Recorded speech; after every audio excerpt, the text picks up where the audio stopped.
Hello, welcome.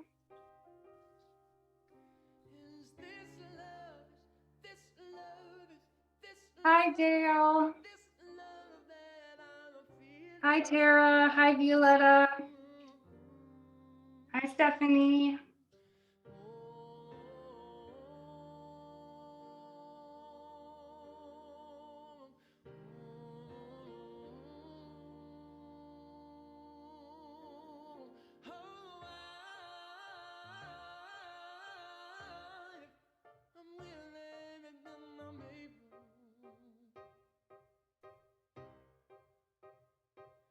Hi, Islam.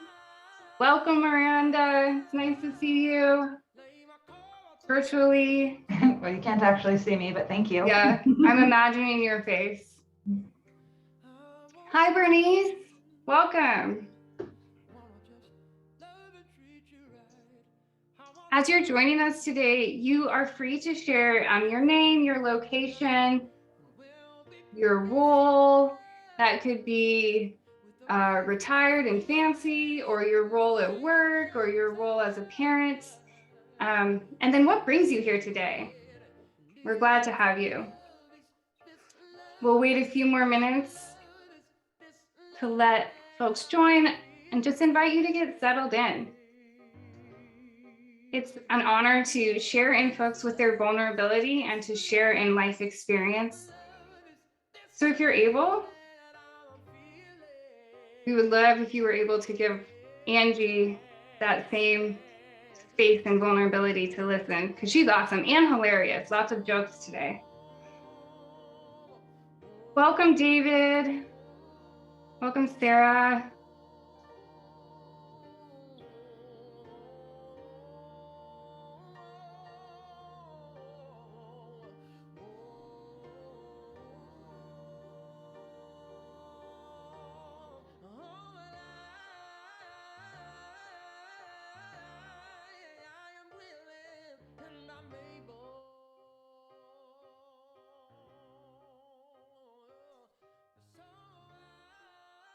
Hello, Amy. Thank you for sharing your name and where you're from in the chat box.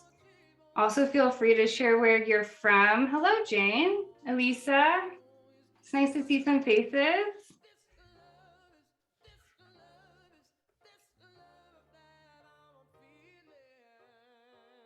Right. I'm going to go ahead and start with hello, Violetta, with what I call the yada yadas and the official welcome. While we allow a few more folks to join us. Hello, everyone. My name is Yasmina, and I'm here on behalf of the National Training and Technical Assistance Center for Child, Youth, and Family Mental Health.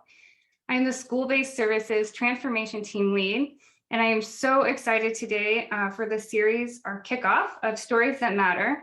My Mom is Crazy, and other real-life stuff they don't teach you in school, featuring Angie Stevens. Quick disclaimer about today. Well, first, this presentation was prepared under a funding agreement through SAMHSA. The views expressed today are our own and the views of the presenter and do not necessarily reflect the views of SAMHSA. And disclaimer part 2, I think I said a little bit, but this is a very real story of lived experience. And we recognize that you could be joining us from any walk of life, perhaps in the middle of your workday, perhaps at the end of a very long day. And some of the content you hear today may be activating if you're a survivor of trauma, abuse, suicide, loss, or individuals with their own lived experience of mental health challenges.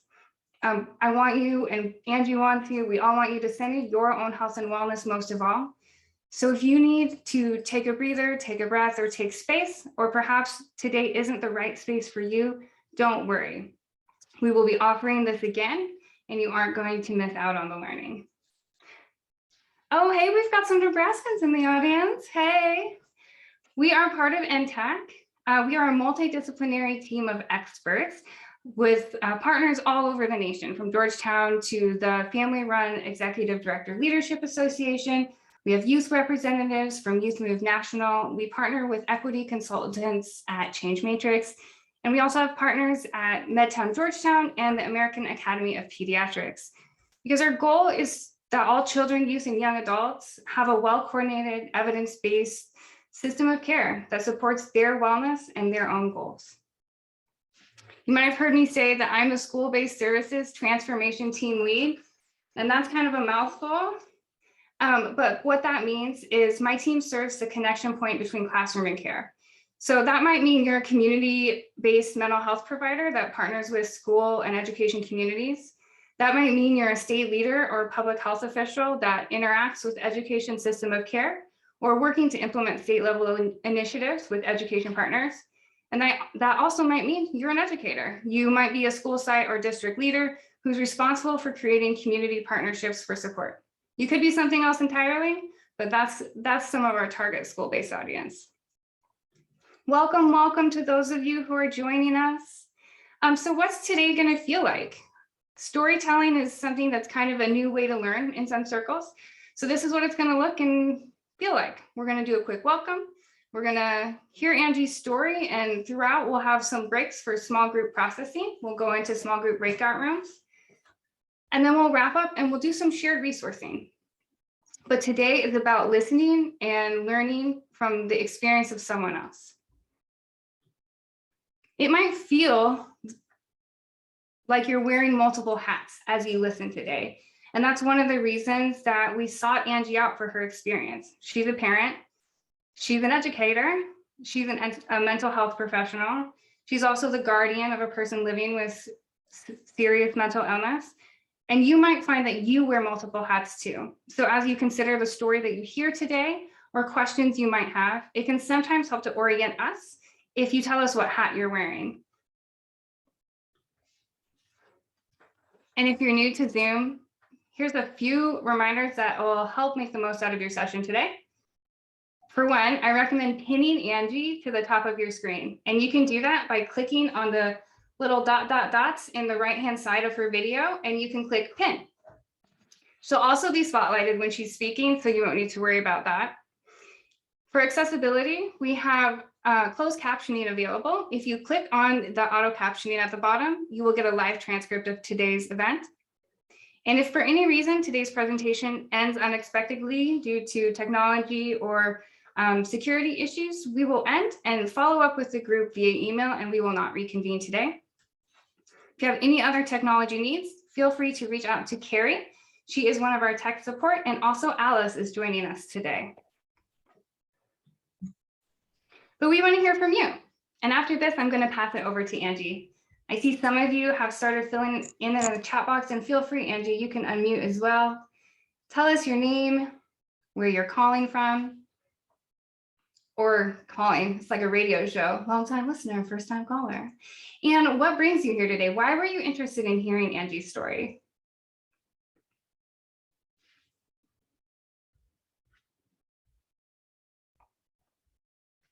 Ooh, David, thank you for the great resource in the chat box. I can't wait to check it out. And don't worry, everyone, we will send out the resources listed in today's chat.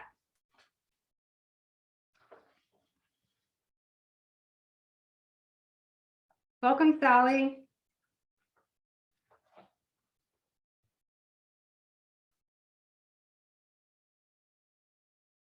We have some Arizonans here too. Yay, I'm physically located in Arizona. I would like to say that of all the days to have the presentation, it is today where Nebraska, which is typically cold, is 68 degrees outside.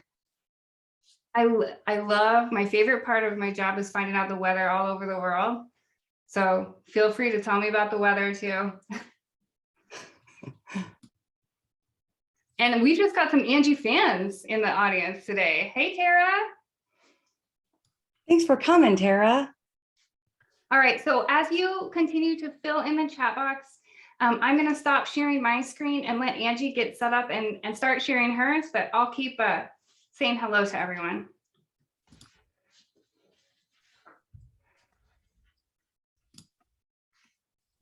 Christy, thank you for the honesty, curiosity.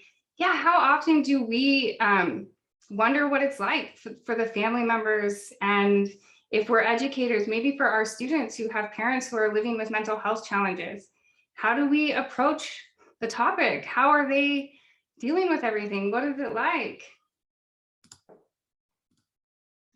Welcome. Is it Andrea or Andrea? Andrea, I know a lot. It's Andrea. Andrea, we're glad you're here. Thank you.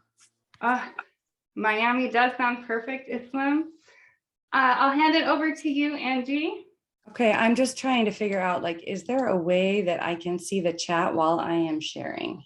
It's challenging. Would it be Okay. helpful if I flagged you if there was any questions? Sure, And yes, kept an eye on it for you? I'll do that. that would be fantastic. Okay. Okay, oops, look at me go. I'm going buck wild here. All right, so forgive any technical difficulties. I'm usually fairly decent at technology, but this is a whole new world for many of us, yeah? Okay, let me fix something real quick because this is too large. There we go. All right.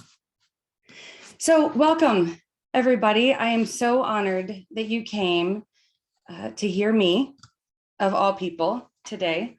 Like Yasmina said earlier, there is a disclaimer.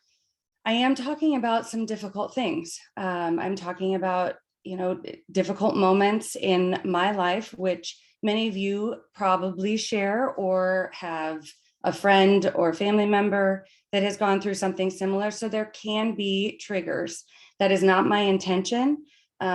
It's my story and I've shared it. So I'm comfortable with it, but my intention is not to make anyone feel uncomfortable. So if you need to take time, if you need to walk away, please do so, to protect yourself or anything else that you need, please let us know. I see a lot more videos on, and I do appreciate that so much. I very much love connection. I love the interaction with people, and being able to see your beautiful shining faces means so much to me. So if you are comfortable with it and you're not lying naked in your bedroom and you are okay with turning it on, I would love that. If you are lying naked, just show your face up. That's fine. You do you. That's no judgment here. So why me? Why would anybody want to come listen to me? Who am I, right? Is it because of my 20 plus years of work with children and families in the mental health community? Is it because of the credentials behind my name and the schooling that I've had? I would say no. It isn't those things. Those things just make me an expert in bureaucracy and student loan debt. Anyone else? The reality is, you're here to listen to me because of this woman. This is my mother, and this is cute little Angie. She is the reason you came to hear my story. She's the reason I became a social worker. She's the reason that I have compassion and care for all of humanity. She's the real expert and the greatest teacher I've ever known. She taught me how to be a social worker long before I ever even went to school. Audience, I'd like you to meet Renee. Renee, audience. You're going to be getting to know my mom in a very vulnerable level, so please be prepared. Oh, and I forgot to mention, she's also crazy. And I know what some of you are thinking. Isn't she a clinical social worker? Should she be using that term? It's not very PC. And you'd be right. However, I invite you to look at the diagnosis. Or the definition. So crazy, offensive, having or showing severe mental illness, unable to think in a clear or sensible way, wild and uncontrolled. I would like to consider a fourth definition. It's a part of each one of us. It's a way of life. We all have got a little crazy in us. We've all got a little crazy in our family. Once we can learn to look at that and embrace our crazy, that's truly when we can embrace the crazy in others. That's really what a lot of this is learning how to confront our own ugly, our own vulnerability, so that we can then sit in the ugly and vulnerability of others. And I say ugly, not in a sense of going through difficult things is bad, but it's ugly in the sense that a lot of people don't want to look at it. They'd rather avoid it. They'd rather pretend that it doesn't exist and put it in a corner. Kind of like, that ugly sweater that your great aunt made for you when you were 10 years old. And you're like, thanks, I can't get rid of it, but I don't like it. So I'm going to put it back in the corner.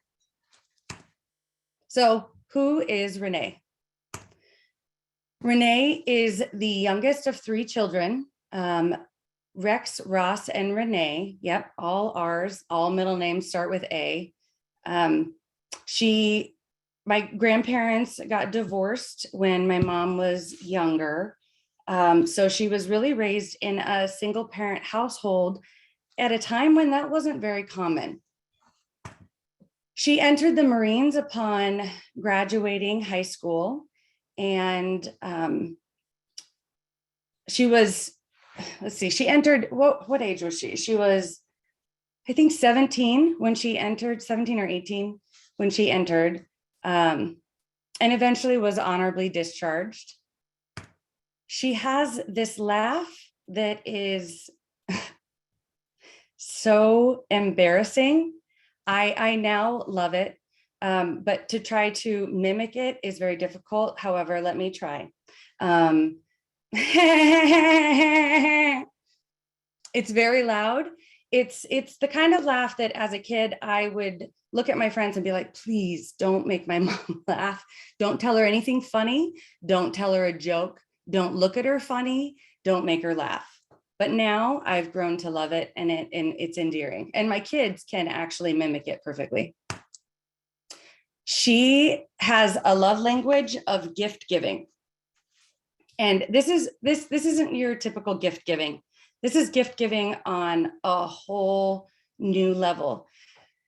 Every time I go and drop anything off to her or pick anything up, she gives me a trash bag full of items, a lot of which she takes from the various group homes or retirement communities that she's at, the community puzzles or books. She's like, oh, I think Angie or her husband would enjoy this book. Let's take this. And I'm like, no, please put it back. We have so many gifts from her that I don't even know what to do with. I've literally created what I call the box of shit. And I apologize if anyone is offended by curse words. I mean no harm. I sometimes cuss a little. People who know me might say I cuss a lot, but most of you don't know me, so I can say it's a little. So the box of shit is the box where I put all of the things that I don't know what to do with. And often she'll get things like, she bought my husband a Marine Corps flag. He is not a Marine, nor was he ever, nor is anyone in his family. I don't know the reason for it, but for funsies, we're gonna play which of these items was not a gift from my mother. So I'm gonna go through them quickly. Number The one. poll should launch as soon as she's done, and you'll get your chance to vote. Yes. So And tune in. What will you win? I don't know. Bragging rights, maybe. Number one, Dragon motorcycle knife. Number two, Wild Country roll-on antiperspirant deodorant. Number three, large Chewbacca Pez dispenser. Number four, the book An Adult Child's Guide to What's Normal. Number five, the Action Bible. Number six, a large white rock with flowers glued on it. Number seven, an Elvis knife. And number eight, Arnold Schwarzenegger's autobiography. All right, Alice. Long poll. I should have embedded that in the poll. Ooh, we've got a lot of folks think it's that book, The Child's Guide with Normal. And some thinking it's the Action Bible. Got a few for Pez dispenser. Nobody's going with Dragon knife. I mean, the Dragon knife, you just can't make that up.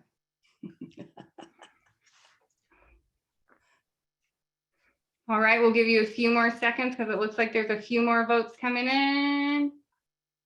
And I'm ending it. I'm calling it. All right, can you all see the poll results? All right, so number one, Dragon motorcycle knife. That was an actual gift from her. Fun fact with that, she gave that to my husband for Father's Day. She traded someone who didn't have enough money to buy snacks and cigarettes from her because she likes to buy things on the cheap and then give them to people. Traded it, gave it to my husband for Father's Day. 2 years later, gifted him another of the exact same knives. Where do you find a knife, let alone a set of knives that are Dragon motorcycle? It's one of my favorite gifts that my mom has ever given. Number two, that is also a gift from my mother. And in fact, I don't have the bag, but she also gifted the aftershave as well as the shower gel of the Wild Country Avon. So if anybody loves that, we've got that. Number three, 2 people got it right. That was not a gift from my mother. However, not outside of the realm of possibility. That was something my husband had purchased as a large Star Wars fan. 4, totally took this book from the group home she was at and gifted it. 5, I don't even know where she found this gem, but that is something that I've never seen before, and I wasn't even mad about it. 6, I think she might have made it. I'm not sure. 7, Elvis knife. Who doesn't need that in their life? And 8, obviously, another, says 50% off, but I don't think she purchased it. I don't even ask anymore. Thank you for playing. Which item my mother did not give? When you do this presentation again, you need to put a different set of items, Ooh, yes. like Oh, senior man. box. Yes. Well, and I'm sure she'll give me so many more between now and then. My children started enjoying puzzles, and that's all we get is puzzles. And it's kind of fun because then we were like, is this a full puzzle? We don't know. Let's go ahead and see. But even though her love language is gift giving, to say I had everything I ever wanted growing up would be a lie. Don't get me wrong. She could be fun and exciting and unpredictable, but even those moments that seem terrible and terrifying sometimes can end up fun and exciting. Oftentimes memories in our childhood kind of tend to be this strange swirl of terror and beauty. After she was honorably discharged from the Marines when she was 19, she married her first of 3 husbands, my father. They met in the Marines. That's Kevin. Aren't they adorable? Together, shortly thereafter, they gave birth to a beautiful baby boy, Sean, my older brother. Unfortunately, at 3 months of age, Sean passed away, which was very difficult for them. 11 months later, they gave birth to the cutest baby on the planet, baby Angie. So here's baby Angie. I mean, seriously, look at all that hair. Isn't that adorable? I wanted all of my kids born with a lot of hair, and luckily they were. So when I was around 13 months old is when just before my first birthday, my parents split up. By 13 months old, I had already been neglected by my mom. So many times to the point that CPS was involved. This is, a document that my father had submitted trying to gain custody of me.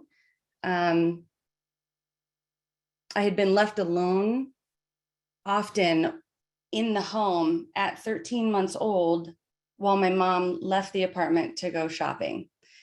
There was a description of my dad and my Nana going to the house and finding me, in just a diaper in upstate New York in the middle of December. So there were definitely concerns. Unfortunately, for some of my future, as many know, it was unfounded. At that point, I then moved in with my dad full time. That's me and my dad. During this time, there wasn't much interaction with my mom. She had more and more psychiatric hospitalizations.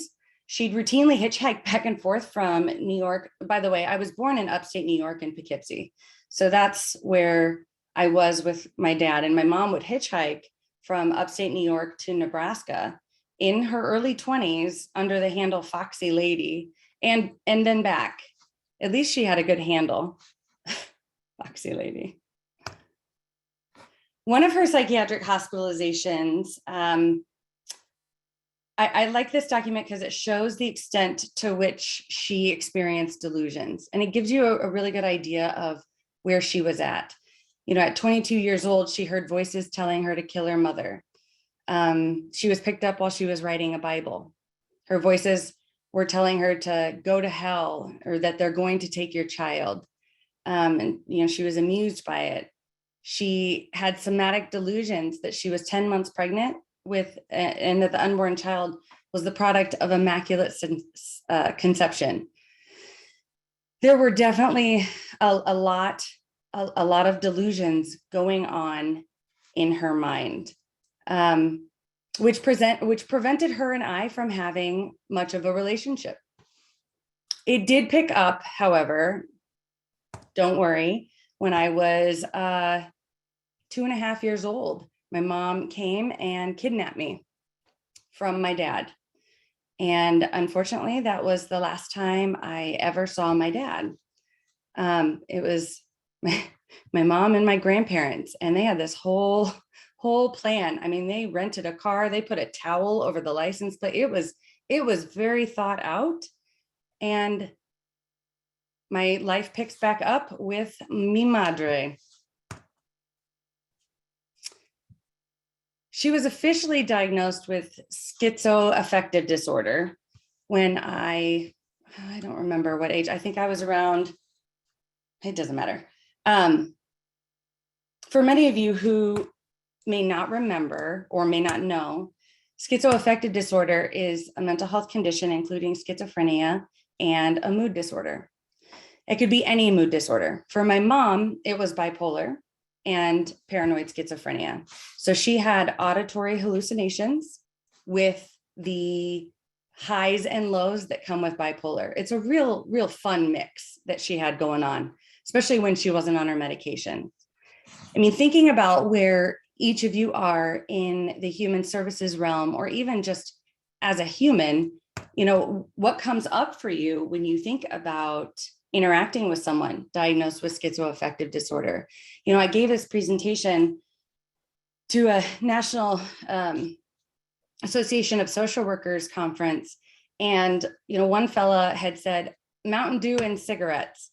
And for a lot of people, that's very accurate.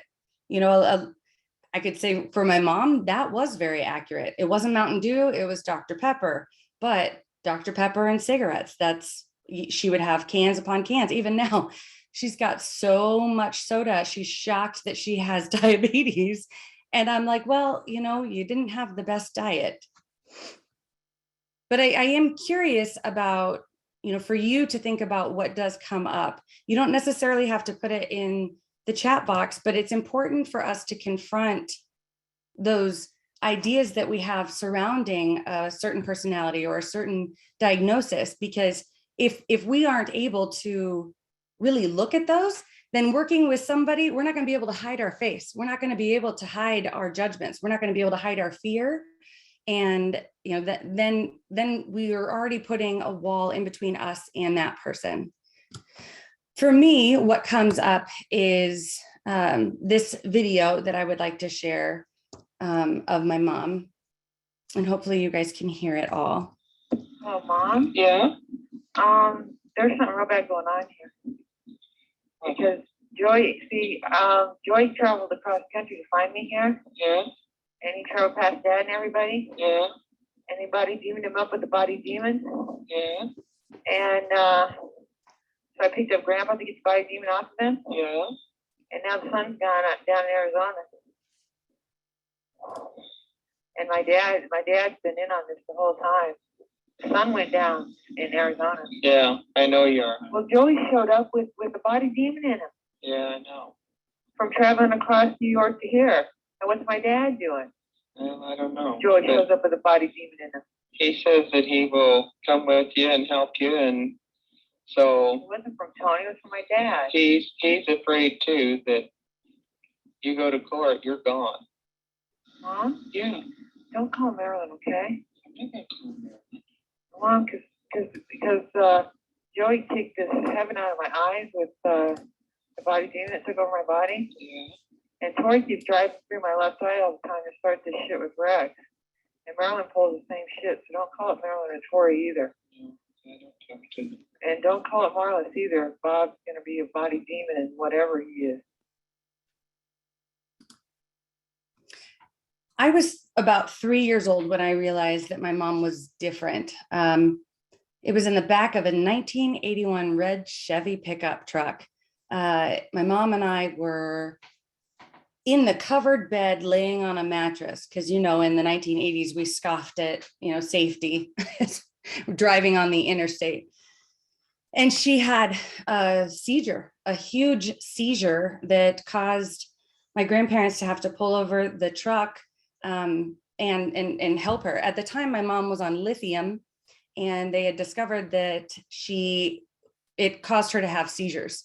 It was not a good medication for her to be on. Around that time is when I was living with my mom, and we lived in an apartment, and I'll be honest, I don't have a lot of memories of time in that apartment, other than, a few. One that always stuck out very, very strongly. We lived on the second floor, and I was playing outside my apartment door, playing with a little boy around the same age. I was 4. I don't know what had happened, but somehow he ended up pushing me down the stairs of the apartment. This wasn't those cushy stairs, those soft stairs with the carpet. No, these were those like cement stairs that you could see through. And, of course, my face broke my fall at the bottom of the stairs, which was lovely. And I'm crying and seeking comfort.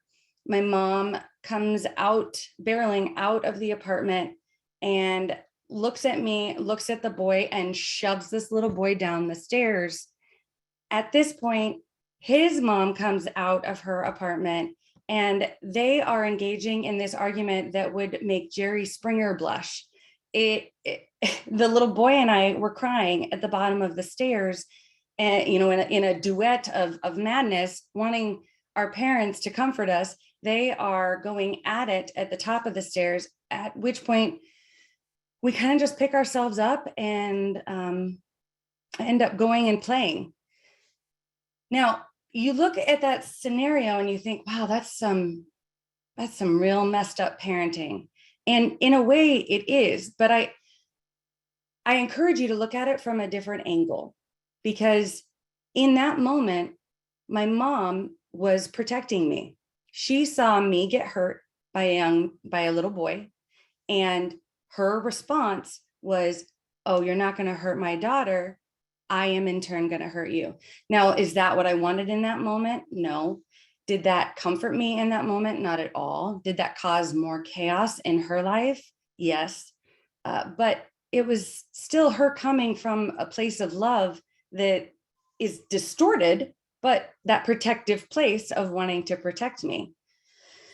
I also remember during this time, my mom and I would walk across the field to KinderCare.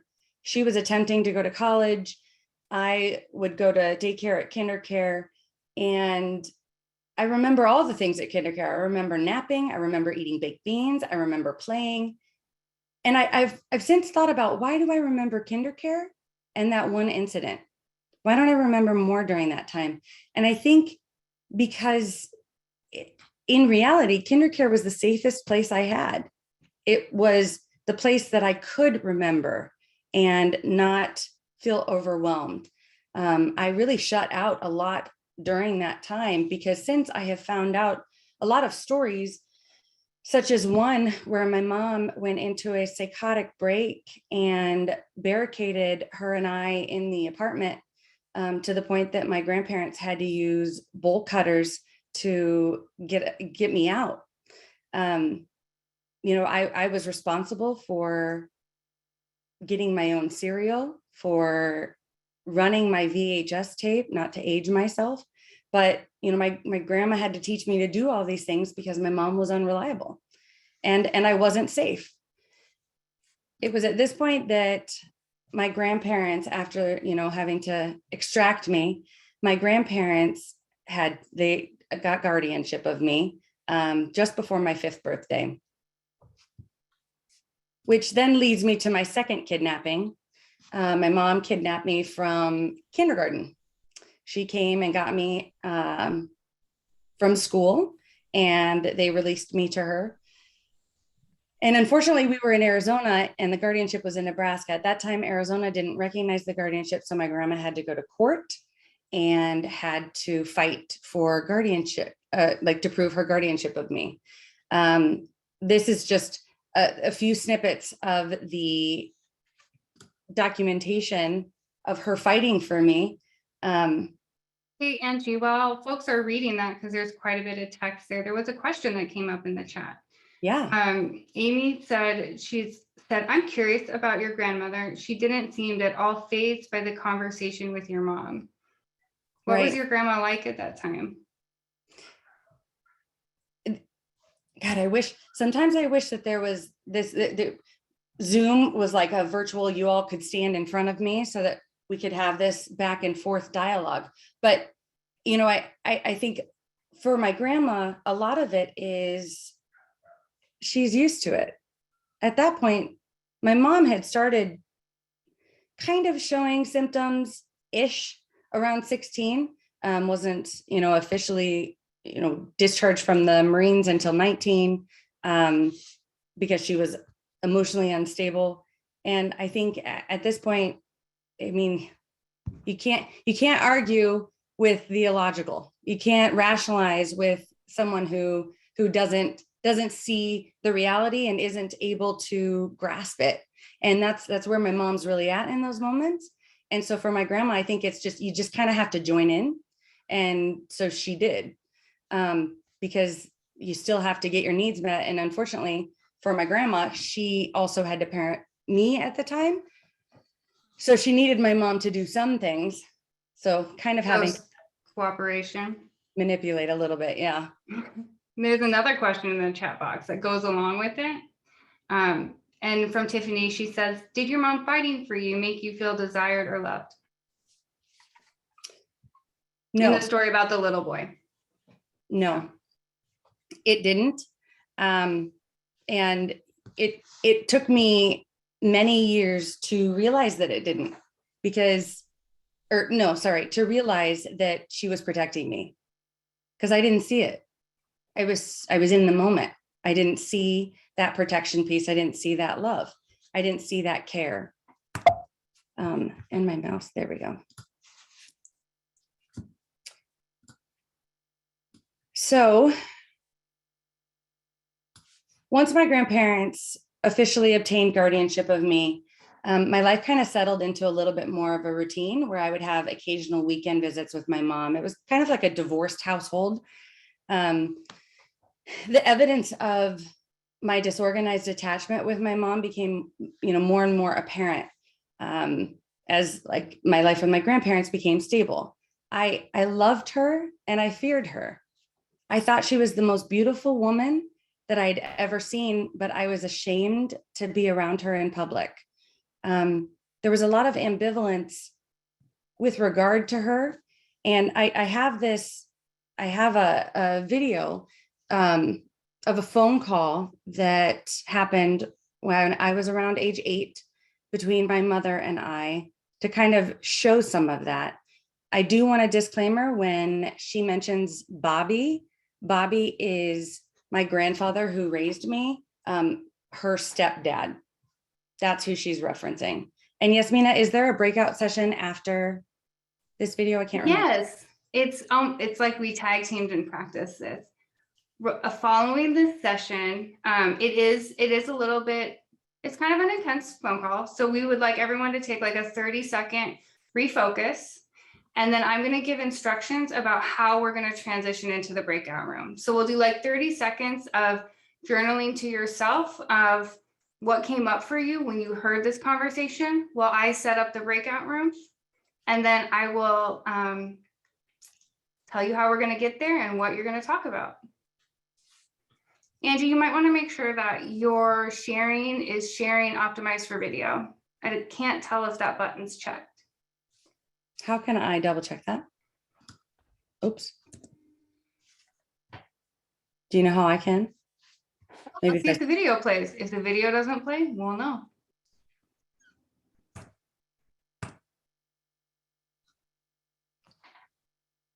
Talk to Angelina. Let me talk to Angelina. Why do you have to go to the courtroom? Huh? Why do you have to go to the courtroom? Honey, why did you hand the phone to Grandma? Why did you pick up the phone and hand the phone to Grandma? You just get yourself in more trouble. You pick up the phone, you talk to me. Now you're in more trouble for handing the phone right to Grandma. You want to come home to Mommy? Do you? I Honey? don't know. Answer me truthfully. Do you want to come home? What's Bobby doing? He's right next to me. What's he doing? Nothing. Is he playing with you? No. Are you okay there? Yeah. You're okay in that house? Yes. You're not okay in that house. Why don't you just admit it and tell me to come get you? You want me to come get you? Say, No.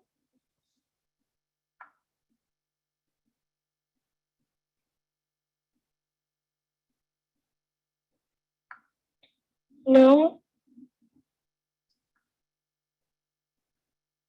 Are you sure you're okay? Yeah. Okay.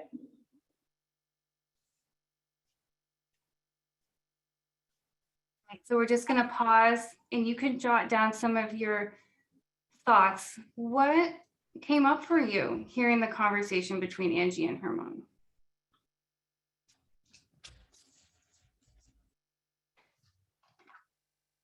Angie, if you want to go to the next slide.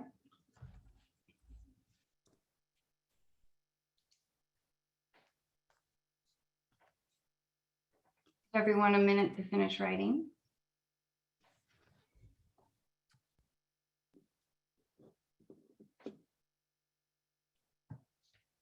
That looks like a very exciting chat that you had. Oh, I know. It's been everyone, now that you're not sharing and talking, you can see the chat. So the breakout rooms are going to open. You're going to be in groups of 5. A new window is going to appear to invite you to join a breakout room. All you need to do is click join.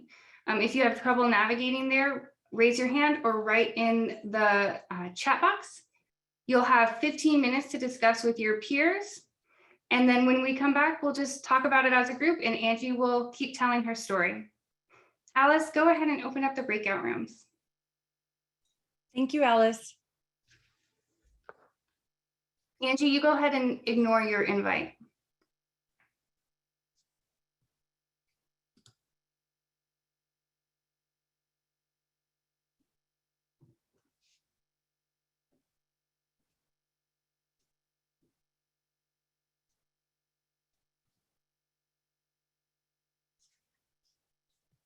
Yes, Carrie.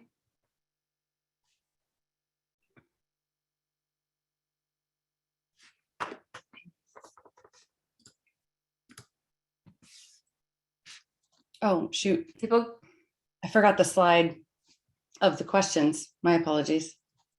no, I put them in the chat box. Okay. Longtime listener. They can't see them on the slide anyway. No, but before they went, my bad. Welcome back, Violetta. Welcome back, Mary. Welcome back, Amy. In your blurred background.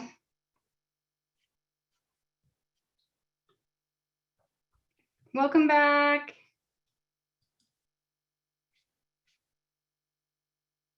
What came up for you? What was that like?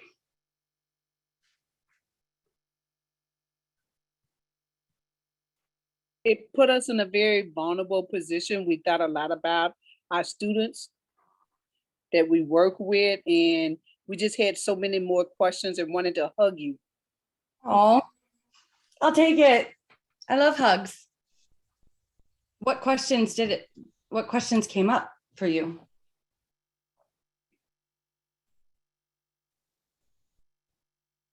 Well, one was about your transition from getting taken from one person, living to another one.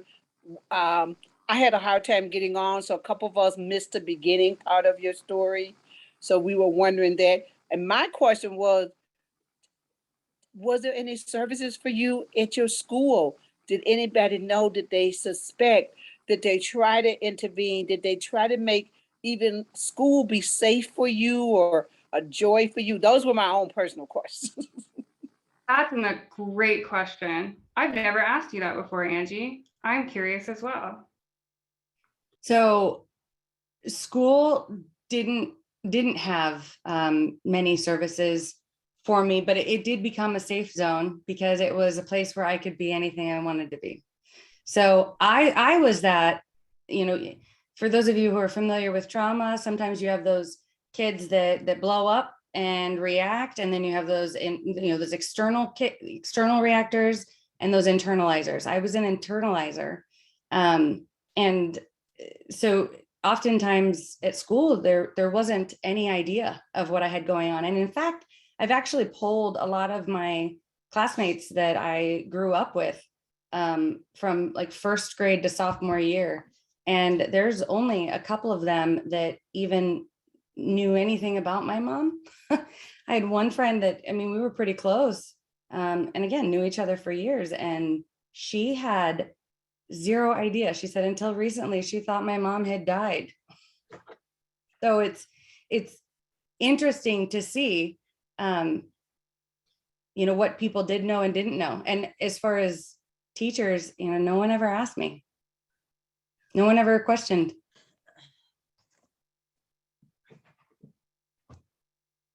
As a former educator, that makes me really sad to hear. I guess as a current educator, that makes me sad to hear. As a former classroom educator, that makes me sad to hear. Did anything else come up that anyone wants to share? Yeah. What was it like? Bernice, go ahead. Yeah. Oops, you accidentally muted yourself. Sorry. That's So- okay. Like what came to my mind is like when you were on the phone and you're talking to your mom and you're asking her about the court date and she wouldn't answer you. She wouldn't answer you about the court date. And you asked her again, she still didn't answer you. And then she would ask you stuff like about if you're okay, if she wanted her, her to come get you. And you couldn't answer her. You really couldn't answer her, I thought, because maybe you were afraid to tell her the truth, because I think it's hard for a little kid, because I have a granddaughter who's going through something similar to this. And she's afraid to tell her mom the truth because her mom won't accept the truth. She can tell her, no, I'm good. No, I'm good. No, tell me how you really feel. And then, it's just like you could tell her the truth and then you tell her the lie and they don't want to accept any of the answers. Right. And, right. So that, she was like, she'd be afraid to tell her the truth, That's exactly it. It's that vulnerability piece. Right. There you go. Especially as a young child. If you think about vulnerability, and I like to think of things visually. So I take my heart out and I'm putting it on the table. And that means that I'm trusting that you are going to take care of my heart and you're not going to hurt Exactly. Yeah. Right. For my mother, oftentimes she showed me time and time again that she was going to hurt it.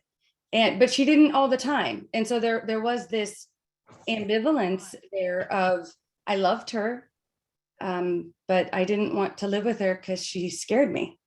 Right. Yeah. And that's a scary thing for somebody 8 years old, or at any age. And You know, it's like, I don't know if you were probably even afraid to like make your mom upset, and you're not meaning to make her upset. Maybe a hairbrush could be out of place or something, and she couldn't find it, you know, and she's blaming you. And it's like, you can't, you're trying to tell her the truth, but they don't believe it. And they get, you know, like, I don't know, with my granddaughter's mom, she gets mad really ugly, real ugly. You know, we'll start telling her that she never wanted her, she's a mistake. I mean, ugly stuff like that. I don't know if you ever had to go through that, but those things right there are harder than being hit with a belt. I think you'd rather take Yeah. an ass beating, excuse my language, than Yeah. to hear those words.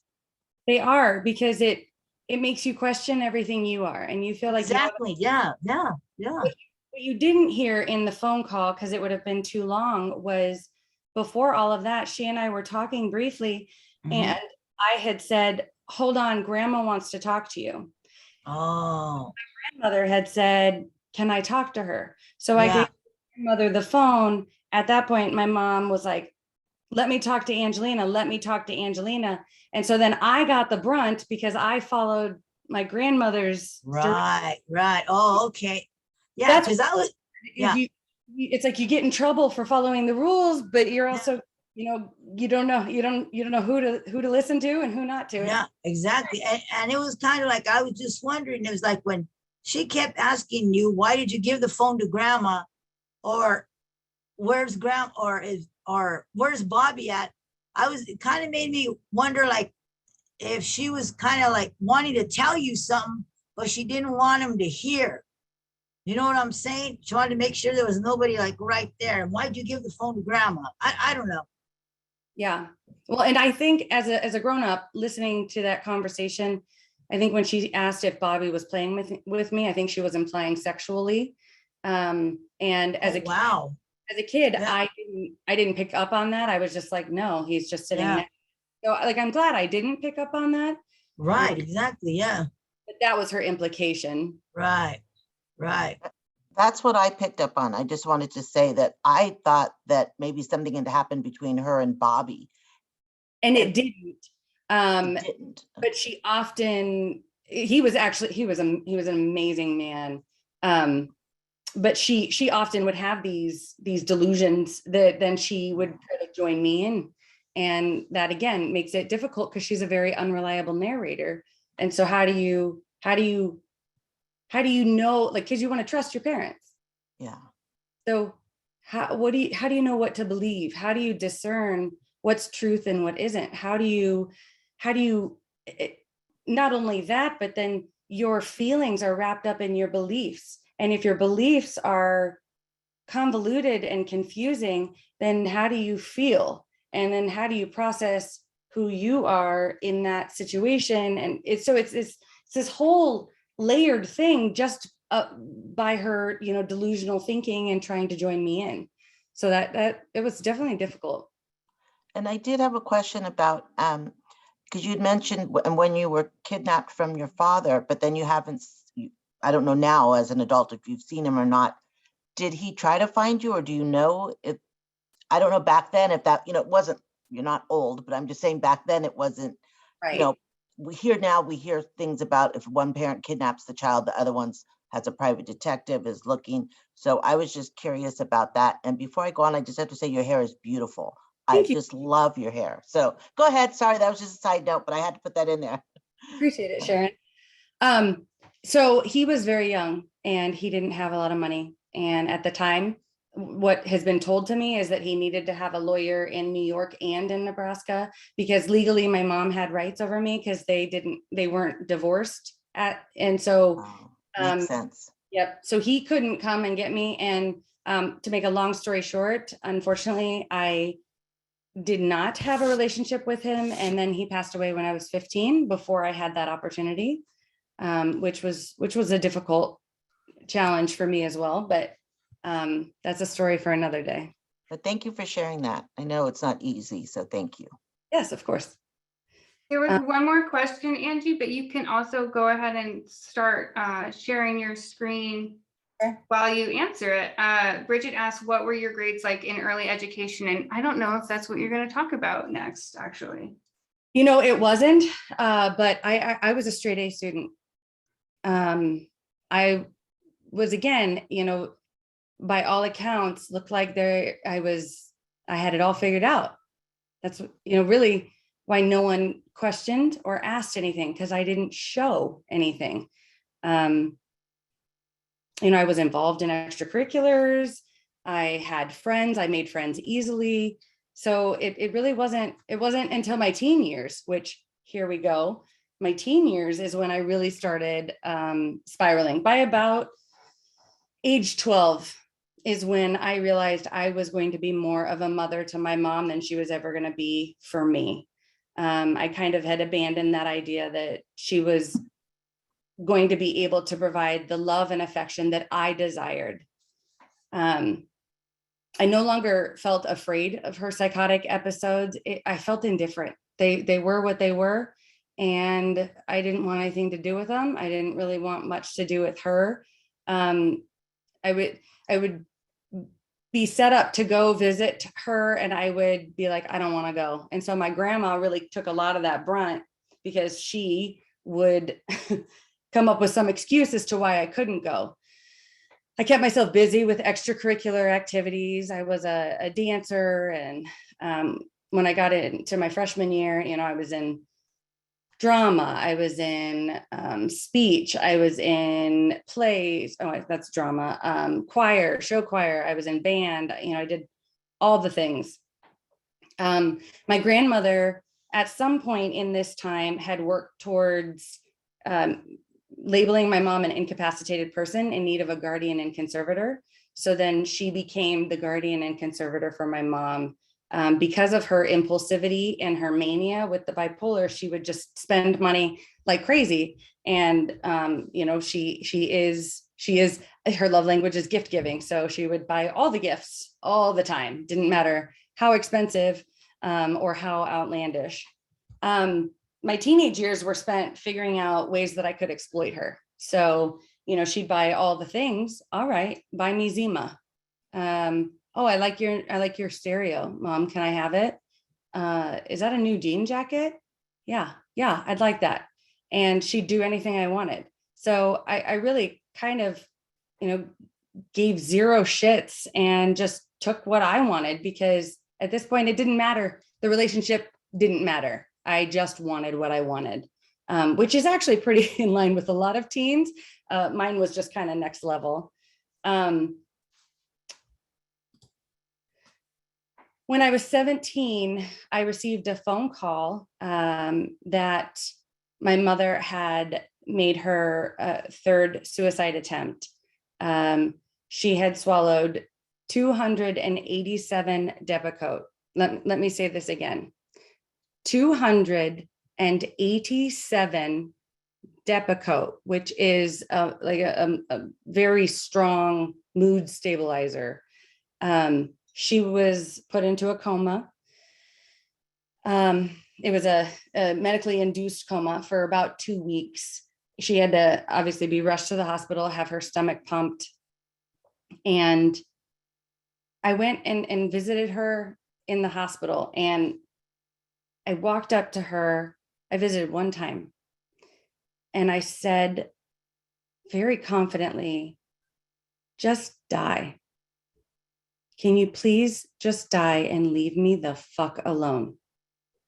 And it was, I think for me, that was a very powerful turning point, because who thinks that about their parent? Who tells their parent to just die? Because even though she had put me in scary situations, I'd rather have her not here than here. And I've since looked at the details of that. And I think for me, a lot of that was, I didn't want to admit that she was half of me. So if she died, then she became a ghost, and that she wasn't part of me anymore. So I could then be free to be whatever I wanted to be. I didn't have to have this looming, you know, schizophrenia over my head. Because at 16, well, and I had mentioned my dad died when I was 15. I started spiraling completely out of control. I didn't care about anything anymore. I was like, it doesn't matter. I'm just going to be crazy like my mom anyway. So I did all the drugs, all the things, ran away. At this point, I then became your exterior, behavioral kid. And I just wanted out. I had a few suicide attempts myself. And once I had started turning around is when mom decided that she wanted to try to take her life. And I just wanted to be done with it. I was exhausted. She didn't die. And I'm very thankful, very, very thankful for that. It was a gift, even though at this time I didn't see it. A year later, after her attempted suicide, she married Gordon, her third husband. We don't talk about second husband because he's just, he's silly. We don't like him, but we do like Gordon. Gordon was a good guy. Gordon cared for my mom. They met in a facility where he was there for alcoholism and she was there obviously for her mental health. And he worshiped the ground that my mom walked on. Unfortunately for him, my mom, when not stable on her medications, often becomes paranoid, most with those she loves. And for the men that she dates, it was always that they were going out on her. So she had it convinced that he was going out on her. She left him a few times. Finally, there was one time that stuck. She left him permanently. He would call me. I say I was about 23 at the time. He would call me distraught, begging me to convince my mom to take him back. Angie, please. I just need her in my life. I don't know what to do without her. And my mom wanted nothing to do with him. And it was less than a year later that he used a shotgun to take his own life, which also was difficult. And I was there with my mom's guardian at the time because it wasn't my grandma anymore, to tell my mom. And her reaction was very numb, very, very numb.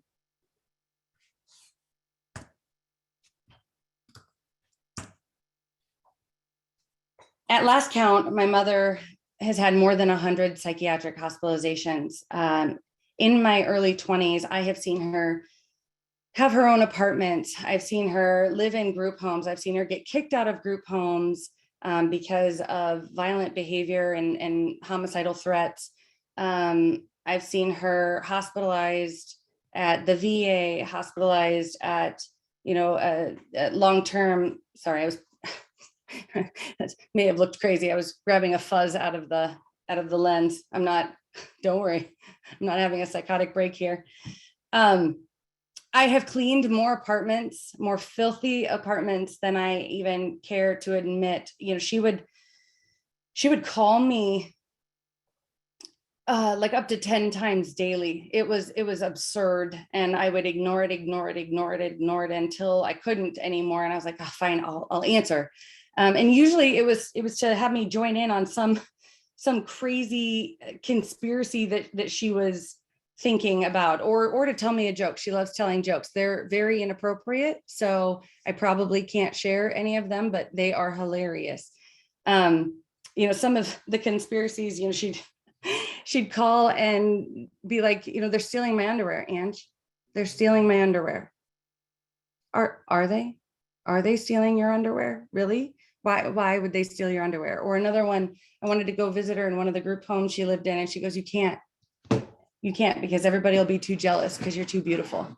I mean, that's true, but she wasn't wrong, Angie. but I can't go visit you because of this.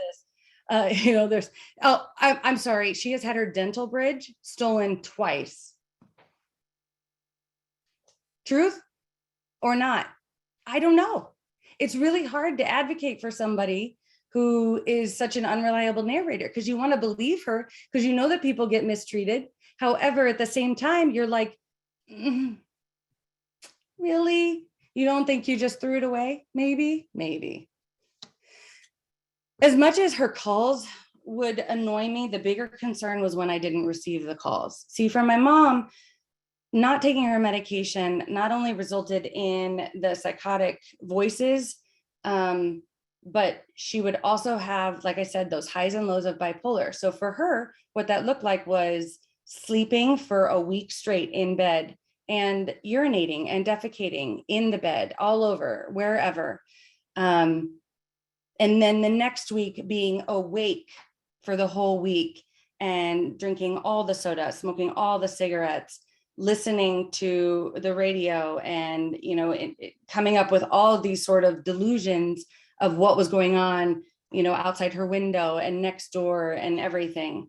And with that, I do have a video that I created to kind of show that this is very close to an actual example of an interaction that I had with my mother. It can be triggering, it can be difficult for people to hear and people to watch. So I do want to provide that warning. However, I do also feel very confident about how important it is, especially when working with people in the helping professions. Sometimes we have to be comfortable with that, which is uncomfortable. Sometimes we have to put ourselves out there in a situation that causes us to, have that feeling in the pit of our stomach. And I think in a safe environment such as this, where you can process your feelings afterwards in a breakout session and we can talk about it, I think this is probably one of the best opportunities to do that for you.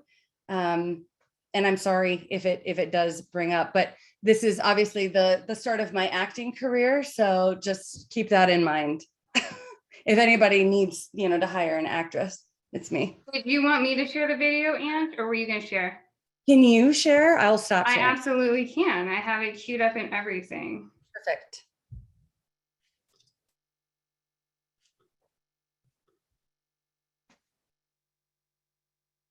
And it shared the wrong thing. So I guess maybe I can't. No, I'm just kidding.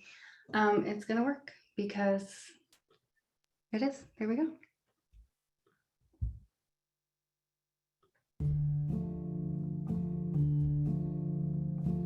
There's something blocking it. Yeah, your windows are blocking it. Okay, wait. Third time's a charm.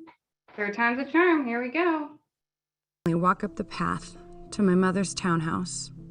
I notice large photos of me as a baby that were once hanging on her walls, discarded on the front lawn and covered in broken glass. Your My chat stomach is moved in drops front in of this you. all too familiar scene. I whisper quietly to myself, "Shit. Here we go again."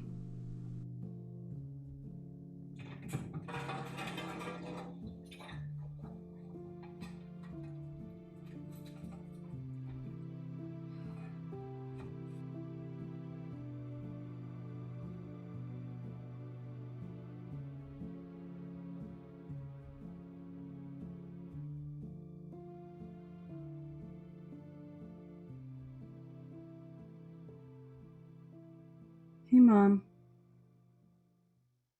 They canceled trash day, or did you just run out of trash bags?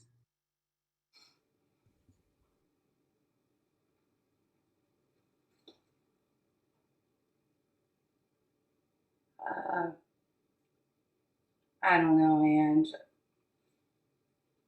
I've been vomiting my meds again. I'm sorry. Maybe we should probably start. Ange, what am I supposed to do? It's that Brenda. She's been running a knife up and down the wall, and she's been using the police to spy on me. I tried talking to Charlene about it. She doesn't care. Pretty sure she's in on it too. I don't know. They just keep poisoning me, and it's because they know my dad's God. I know that's why. They know, and they're mad about it because they want their dad to be God. So they're jealous. That's what they are. They're jealous.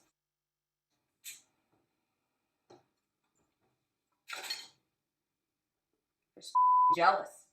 Do you remember the last time you were or able to keep your meds down. Maybe if you took your meds and had a snack, you might start feeling better. Christ. And honestly,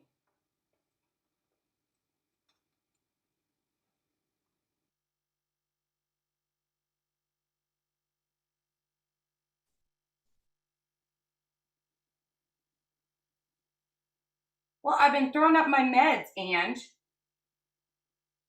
what am I supposed to do? They're poisoning me. It's Brenda and Charlene. I know, Mom. I know. Do you think I could just let the cats in? Honestly, and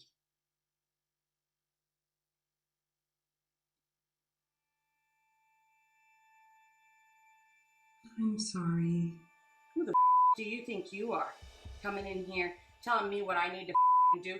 Stop doing what the you're doing. I don't need you to pick up my. They came at me. And poisoning me, and here you are worrying about the cats. Off with your mouth. You are the devil's daughter. I know that. They've been telling me. I know that you're the devil's daughter. You can just go to hell. Get the out of here, Angie. I don't need you. You can off. What are you gonna do? You're gonna call the Cops on me now because I told you to shut the up? Oh, I'm real scared now. Yeah, you and that Brenda, y'all are just together in this, aren't you? Are you poisoning me too? Are you poisoning me too? This wasn't the first time my mother had spoken to me like this. And it certainly wouldn't be the last. Every time she did, and I'd muster up enough courage to ask her about it the next time we spoke, she would have absolutely no recollection of it occurring. She'd say how she would never talk to me, her sweet honey angel, like that, and almost laugh it off as some crazy dream I'd had the night before that included something equally crazy like dinosaurs and Abraham Lincoln. It's hard to put into words what feelings this would bring up in me. All I know is it felt like a very lonely trauma.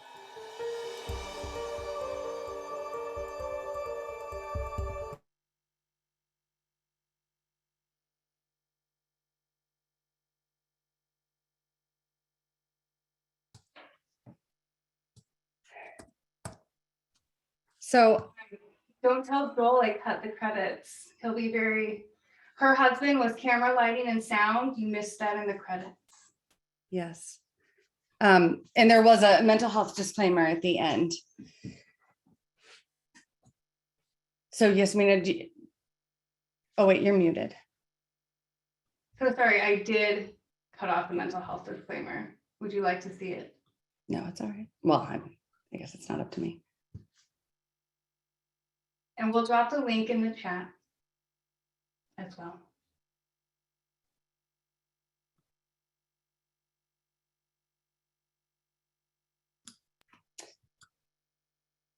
So there's going to be a breakout session to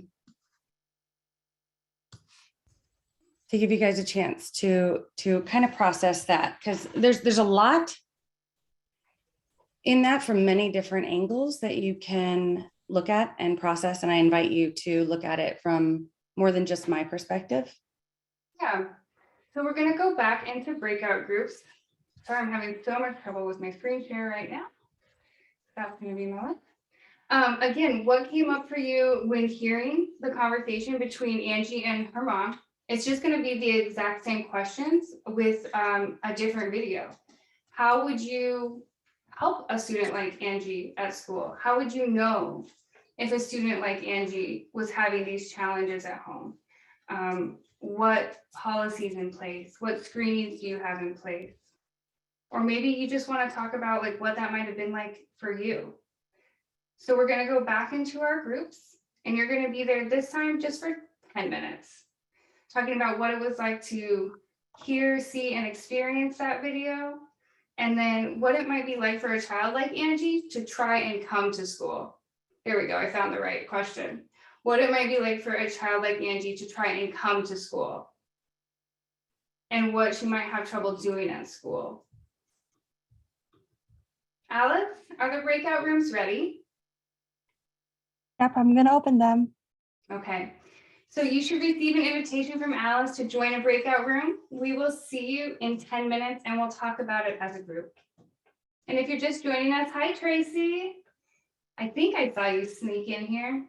You can join us in a breakout room or we can catch you up in the main room.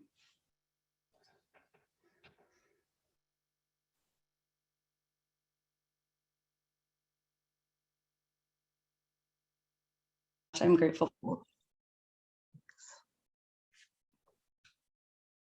Welcome back, everyone. We're rounding into the fourth quarter stretch of our story. Things are heating up and getting intense and good and juicy and scary and overwhelming, and it was all a lot. What came up for you all in your groups? I'm gonna mute and just listen and hear.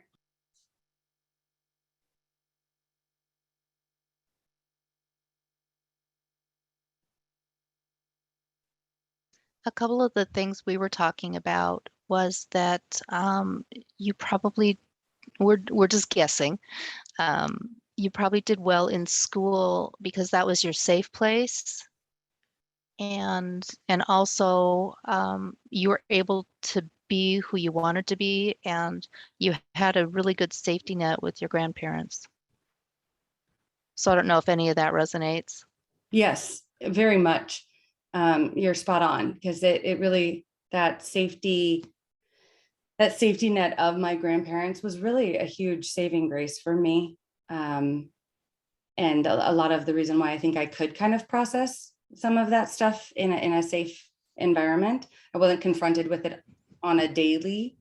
I could run and hide. I could avoid. And same with school. Well, that's a good point. You could avoid stuff when you were at school. Mm-hmm. Avoidance is one way of being resilient. And or at least putting it off until you can deal with it.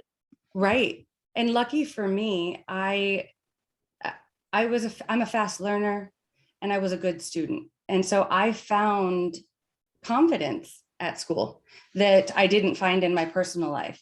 And that's one thing that would have looked very different for me had I had significant learning disabilities or significant behavioral disabilities that impacted my ability to find success at school. So I did have that saving grace as well. Yeah. And the other thing we kind of discussed was that, you have guardianship of someone. My mom. Oh, okay. Is that healing for you? No, I hate it. Okay. For some reason I thought that you were a guardian over like a younger person or something. No, I ended up having to take guardianship of my mother. And I say I hate it, but it's the paperwork aspect. I don't like paperwork. And because she's a veteran, it's not only paperwork for the courts, but it's also the VA, and the VA has 1,000 hoops that you have to jump through that don't make sense, but you have to do them anyway. And I have 4 kids, and that's so important. I just want to pause you there, with the whole, because I've been thinking about making a learning session on the whole Free Britney thing. But when we think about the abuses that happen commonly in adult conservatorship, how making it so challenging and burdensome to our family members who might even want to, but now continue saying how busy your life is and how complicated that is. Right. And I tell you, every time my annual accounting comes up, I am crying because I'm like, I don't understand money. It's so frustrating to jump through all of those hoops. And even something as simple as, and I know this is getting off topic, so I just want to say it quick, but something as simple as creating an account that my mom can withdraw money from and spend on her own so that I don't have to itemize every item is impossible, because unless she's really good at, having a smartphone with apps, which she doesn't, she has a flip phone. I can't do that because they create so many barriers. So for those reasons, I don't like it. I do like, having that power and control over what happens to her care, because I include her voice in that, which other guardians didn't. And, you know, they also didn't listen to me often, and that was frustrating. So for that, you know, she's in a good place. But back to the video, I'm sorry, I went off on a tangent. So what came up for us, Angie, was like, we were just, well, we were like wondering, like, so like with the pill situation, when you would ask your mom a question and she wasn't able to answer you back, but just like with something, well, who do you think you are? Like, you know, that had to have been pretty frustrating too, because, you know, how do you help somebody, you know, like to try to remember this and you know, what was she throwing her pills away? Was she just deciding not to take because they didn't make her feel right? You know, did they make her sleep a lot, you know? And then we also, you know, thought about like how, well, what kind of outlets did you have to have? Like when, you know, because when your mom would go and break out, she wasn't always mad all the time or always like that.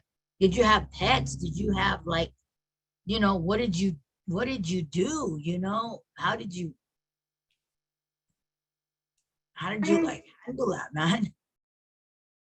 I love that Bernice's group asked a question about who your mom was outside of her illness. Thank you, Bernice. Mm-hmm. It's funny because your mom is outside of your illness. I'd like to note that she is still very much alive and telling jokes. Yeah, she's cool. a fantastic joke teller. It's always funny because I would say on her meds and when she was stable, she was the kindest and sweetest soul. She would give any stranger, you know, the shirt off of her back if you didn't have it and she thought you needed it more. However, it was the complete opposite if she wasn't stable. And that's what got really difficult about attaching to her. Is I was her sweet honey angel. I was the love of her life. I was everything to her until the moment I wasn't. And there was no predicting it. There was no, you know, really knowing when I was going to be targeted or not. And kind of similar to that question earlier about how my grandma stayed so calm in that conversation, it's because you have to join into her paranoia. That's the only way you survive in those moments, because you cannot logically process or help somebody process when they are not rational. And that's what's difficult. But there is a difference between joining into the delusion and just accepting it and moving forward. Because, you know, I could have joined in and be like, yeah, fuck Brenda, you know, let's go get her, which that would have been helpful. And so, you know, more of that, accepting that that was her reality and continuing to try to move forward and not taking it personal. I think the biggest thing it taught me was to not take things personal. Yeah, that must have been tough, man. It was a lot of processing and a lot of therapy and a lot of, a lot of tears, a lot of soul searching. Yeah. So did you have like pets or something, or like, what did you do when, I mean, did she make you stay in the house? Did she let you go out with your friends? You know, was she like, were you able to, you know what I mean? Yeah, well, it's hard, Bernice, that's a good question. For me, my reality wasn't full-time with my mom all the time. Oh, okay. It was with my grandparents. So I had that. That's good. Oh, that's good. That break. Right. Which was helpful.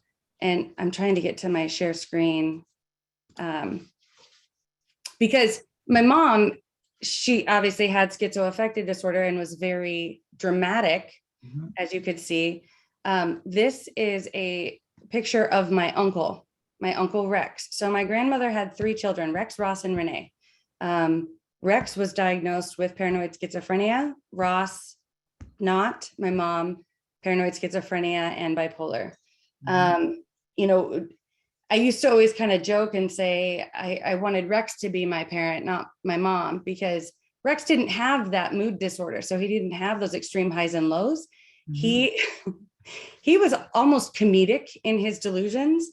and a lot more personable. Like he's very nomadic. He goes across country. The state of Hawaii has kicked him mainland several times. California, I'm sure you've seen him. And he kind of does his thing. Side note, if anyone is interested in getting their hands on Tom Selleck's sperm, to be inseminated with that perfect masculine baby that you've always wanted, my Uncle Rex has a guy. Just throwing that out there in case anybody's interested. So when I was 19, my grandpa Bob, that my mom had talked about, he died of a heart attack suddenly outside of my grandparents' trailer in Arizona. And he was a large, jolly man, natural Santa type, because he would play Santa at Christmas. Shortly after his death, my grandmother and I took Rex out to eat at Subway. And my grandma got up to go to the restroom, and this is a following conversation that Rex had with me. Leans in real close and looks around as though he's about to fill me in on a secret. Angie, you know how Grandpa Bob died, don't you? I don't know, a heart attack? No, that's what they want you to believe. The Chinese mafia had to take him out because he started looking too much like Buddha. Oh, all right. Well, thank you for sharing that knowledge with me. All right. Now, I'm not saying that Rex is right, but what if he is? I mean, there is some resemblance between my grandpa and Buddha. I don't know. It's all about perception. It's all about where they're at in that moment. I don't know if any of you have seen the movie 12 Monkeys, but it's a movie about somebody coming back from the past and trying to protect the world from a virus, and he looks like a crazy person. They even hospitalize him in a mental facility, and they've labeled him whatever he is, when in reality you're on the other side screaming, why don't you listen to him? He's trying to protect society. But yet where we're at, it's delusions. And again, you can't speak logically to somebody who is irrational. So my grandpa, I don't believe, was killed by the Chinese mafia, but I can say I do not have proof one way or another. But let's be honest. Had I presented Rex with all of the documentation showing the coroner's report of the heart attack, would that have changed his opinion? Would that have changed his view? It wouldn't have. And so why beat my head against the wall? Yeah. So all of this, with SAMHSA, their mission is to reduce the impact of substance abuse and mental illness of America's communities. Now, systems of care, we've all heard this. However, I'm not gonna lie, I've been in this field for a long time, and I had to Google it just to really fully understand again what it is. And at its simplest form, I'm like, oh my gosh, yeah, this is what we do all the time. It's all of the systems working together to create, sustainable change in individuals, in families, in communities, right? A very, very important goal for all of us to work together to help people in mental illness, in mental health, and in substance abuse. I work at a school as a school social worker, a behavioral school for children ages, kindergarten through 12th grade. Guess how often I am reached out to by individuals working with these students? I'm not. And that's a problem. That's a huge problem when we're talking about systems of care. All of these individuals are looking at the kids, but they're not talking to each other. You have mental health, you have legal, if your kids are juvenile justice involved, you have medical, you have school, you have child welfare, and they're not even, you know, then in not talking with one another, we're then doing a disservice to these kids in this family, because then the kids have to continuously repeat the same thing over and over and over. Or you have one person working towards one goal and another working towards, you know, something else. I'm with these kids 6 hours a day. If I was their therapist, it is in my best interest to advance this child's therapeutic goals, to reach out to the school to see how those therapeutic goals can be reinforced and integrated into the student's day-to-day care. That's what systems of care should be. And unfortunately, as well-meaning as many of our mental health and substance abuse services are, how often can we truly say that they are collaborative? I'm going to tell you a story really quick. I love how I say really quick. I'm going to tell you a story about a mom that I worked with years ago. I call her Fremont Mom. That's because she lived in Fremont, and I can't tell you her name. So Fremont Mom, her youngest son was my client. At the time I was doing voluntary case management. So my goal was to try to help understand why this kid was struggling in the various systems and to assist the family towards improvement. So Fremont Mom, on disability for mental health reasons, renting a subpar apartment, with a permanent layer of filth, all of her children on Social Security disability and having their own mental health and behavioral concerns. She shared her opinions very loudly, very, very loudly with whomever would listen or didn't want to listen. She was kind of labeled as a difficult client. And every time I would go visit her, she would monopolize my meetings and I couldn't accomplish anything. Finally, at one point I said, Fremont Mom, I'm going to carve out time on Friday. Can I come and can you tell me about your life?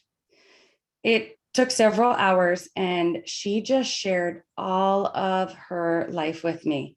And we bonded, we laughed, we cried. Most importantly, she felt heard and I understood where she was coming from. You know, her agitation at IEP meetings and losing it when teachers weren't listening to her was because she had lost her 6 oldest children, in various situations. She had been in domestic violence situations. She had zero control in so many of her previous life that in this moment, she'll be damned if she was going to lose control over her son. She had been dismissed by this system and that system and this system and that system. She was going to be damned if she was going to be dismissed in this moment. And in a way, by taking the time to listen to her, to care for her and understand where she was coming from, I then almost became her translator to the systems to help them understand where she was coming from. Because too often we get so caught up in the bureaucracy that we don't slow down to think about where people could be coming from. And if we don't do that, then we create divides in us. We create divides in our system. We get caught up in the job that it's not about the people anymore. I truly believe that the burnout is not all of the work that we have. It's the fact that often the bureaucracy doesn't allow us to work with the people the way we want to, the way we feel it needs to be done. And I'm not saying that we need to all quit our jobs and go picket, but I mean, you can message me privately if you want. No, I'm just kidding. But I am saying that we do need to fight the system, and not necessarily in this large way, but within ourselves, because the system it's that guidance that keeps everybody safe, keeps everything ethical, and it's important. But it's also important for us to look deep within ourselves and realize, is what I'm doing in the best interest of this family? I may have been late on paperwork that week because I had carved out time for this mom. But I had no problem justifying that to my boss, saying, this is what I needed in order to help this family. This is what was in their best interest. And if you have a job that can't respect that, then maybe it's time to look at a different job, because we're in the field of helping others. Not to say don't get your paperwork done, because that's very important, but stopping and smelling the roses. You can tell a lot about a person and a lot about yourself and a lot about society on how they interact with their homeless. Are you somebody who feels like they just need to pull themselves up by their bootstraps? Are you somebody who will give them money, but only once you've decided that they truly need it? Are you someone who, if you don't have money or a snack, you're just going to hurry up and walk past or drive past that homeless person? Are you somebody who's going to offer to, buy them a meal? Are you going to take them out to eat a meal together and learn their story? This tells you a lot about, well, I think it's important to note that I think we fluctuate in that as well. But I can tell you a lot of times I would hurry up and rush past people, homeless people, if I didn't have the money, because I felt guilty that I didn't have something to give. And then one day I realized, that's silly. Why can't I just look at them and smile? I have a smile to give. I can acknowledge their existence, their humanity, their shared, that shared connection. And so I challenged myself to start doing that. And yeah, it made me uncomfortable at first because I felt bad because I didn't have money, but it's not all about the money, right? I love this because Lady Gaga, she stopped to smell the roses, gave money to a homeless man. He said, but I smell. She replied, don't worry, I smell too. And that's probably made that guy's day. And not necessarily because it was Lady Gaga, because it was just another person acknowledging another person. It's as simple as that. I want to tell you about Charles. I went to Vegas over the summer with my husband. And oftentimes when we go out of town, we like to find a unique piece of art. And it doesn't have to be something that we put on the wall. It could be, a little figurine. It could be anything, but we like to bring back something unique to remember the trip. Hustle and bustle on the main strip. And I don't know how many of you have been to Vegas recently, but oh my gosh, there's so many homeless folks on the main strip. There's a lot. Charles was one of those. And I watched all these people just in a hurry to get past him. And I was like, what has he got there? He had this long cardboard and this drawing.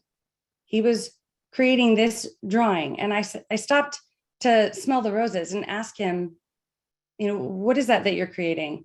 And he said that he was born and raised in Georgia. And he described him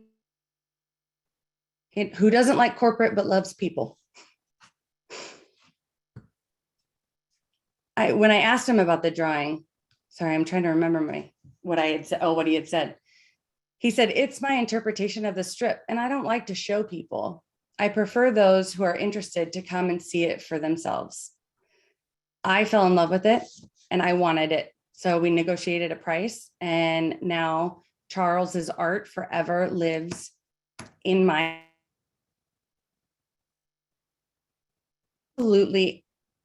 absolutely incredible.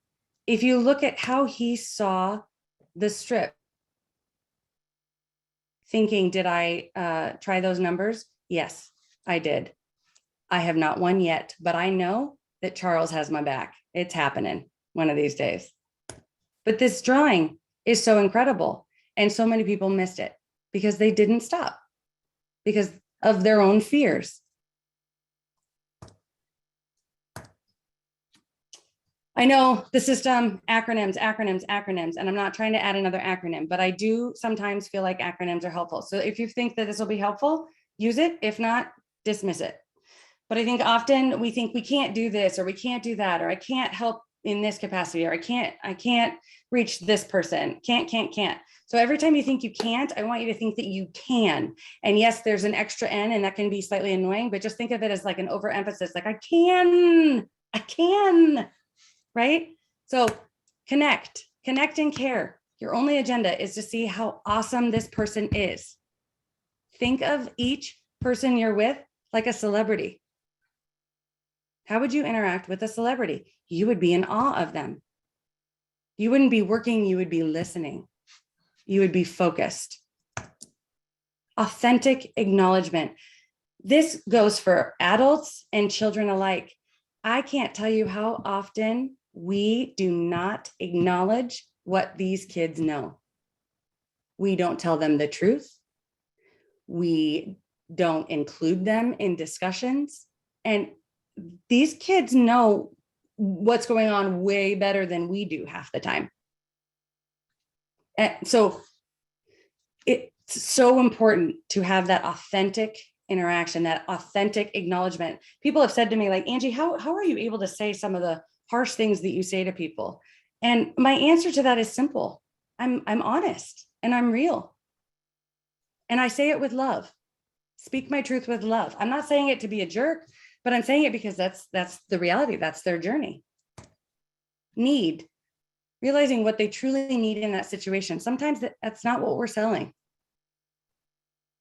Sometimes that's enough to say, I don't think therapy is really going to help you. I think you would be better off connecting with this group. You would be better off playing this extracurricular. You would be better off, connecting with this mentor. We don't like to admit that sometimes because that requires us to be vulnerable. And network, it takes a village. You can't be expected to do this alone. You need a team, they need a team. And sometimes their most trusted allies are people that don't come from an agency. I can't tell you how often I was not contacted with regards to my mom, and nobody knew her better than I did. I knew her ins and outs. I could tell you from the moment she stopped taking her meds, how slowly she would decline.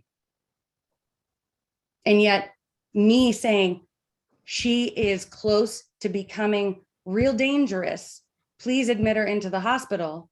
And the hospital saying, I'm sorry, she didn't say she was suicidal or homicidal.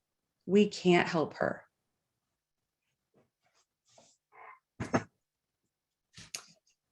Things I wish helping professionals knew. It's okay to ask questions. So as a kid, I told you guys earlier, and for those of you who may not have been here, no one asked me why I lived with my grandparents. No one even acknowledged it. Everyone avoided it. Now, granted, it was the 80s where I'm pretty sure Midwestern passive aggressiveness was born.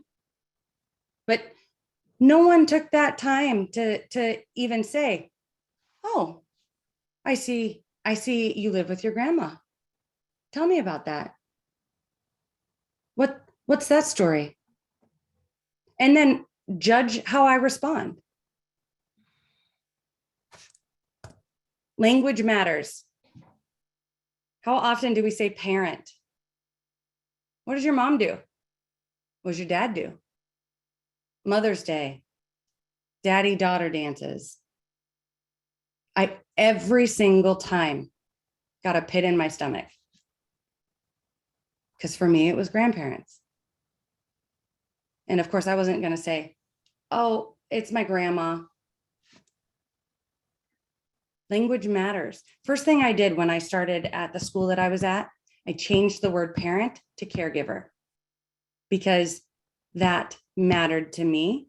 And so many of our kids, especially now, are in those situations where they aren't living with bio parents. Don't be afraid to talk about her illness and acknowledge how difficult it may be for me.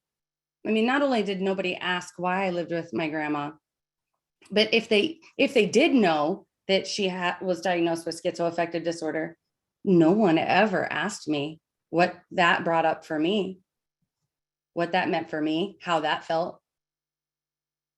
And maybe it was because I didn't display major behaviors, but that's not fair.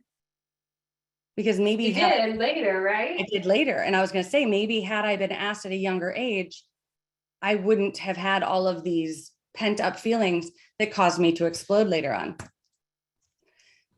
Offer me space and opportunity to explore my feelings safely. The only person that I could process my feelings with were my grandma, who was also processing her own feelings. And sometimes processing my feelings involved her. I'm not saying schools have to be therapeutic, but schools now are getting more and more school social workers and utilize them to provide these safe places.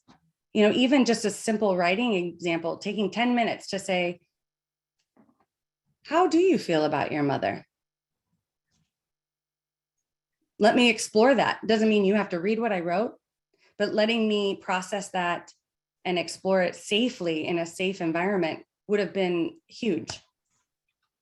And finally, I can see and hear you. I saw every snicker. I watched everyone interact with my mom like a hawk. And in fact, it wasn't until recently that I realized my perfectionist tendencies, my fear of failure. I used to think it had to do with my fear of abandonment. It actually had to do with the fact that I didn't want to make people uncomfortable like my mom did, because I didn't want people to look at me the way they looked at her. Being very conscious of how we speak about those that are difficult. Children are hypersensitive to how adults see and speak about their family. And that's how they learn how to interact with the world and perceive their place in the world. So it's very important that we are conscious of that. Now, question I always get is my current relationship with my mom. So it was not an easy one to navigate. Like I said, it was a lot of therapy. It was a lot of blood, sweat, and tears. It was a lot of soul searching.